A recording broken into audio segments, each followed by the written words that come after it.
Thanks for joining us. I'm Paula Ebben with a WBZ News Update. Top stories today. Doctors from Mass General Hospital are addressing the recent surge in RSV cases. It is a respiratory illness that impacts the nose, throat, and lungs, particularly in children. Some hospitals haven't been able to receive or transfer patients because emergency rooms and intensive care units are stretched to the limit.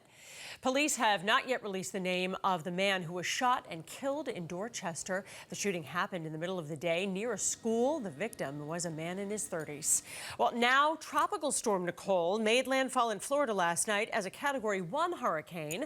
So we have issued a next weather alert here because the rain from this storm will arrive by the end of the week. So let's check the forecast now with Jacob Wycoff. Jacob? Paula, thank you so much. Yeah, we are watching Nicole very closely at the moment, just to the north of Tampa, still moving to the west-northwest at 16 miles per hour and wind down to 50 miles per hour. But this is expected to go into the Gulf of Mexico and eventually move to the north towards Tallahassee. So as Paula mentioned, we do have that next weather alert in effect Friday night into Saturday morning. I think we could see some clearing as we go into Saturday afternoon.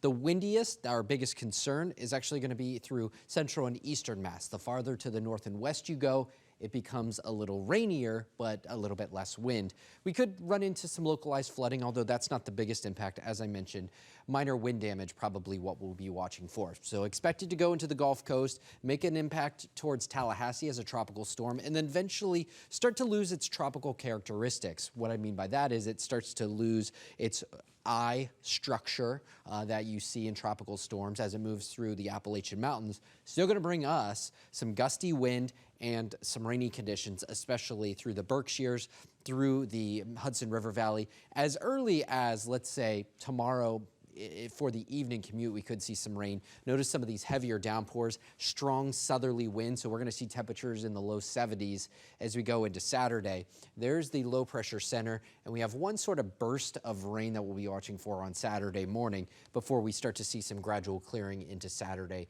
afternoon. Currently, we're in the 60s, pretty nice, mild day, relatively speaking, into the middle 60s for our afternoon highs. Tonight, we're falling back down into the 50s for our overnight lows. And tomorrow, we returned into the upper 60s and low 70s, but notice how we have those showers arriving as you get towards the evening commute and beyond. Our 7-day forecast does feature the next weather alert both Friday and Saturday. It's really Friday evening into Saturday morning.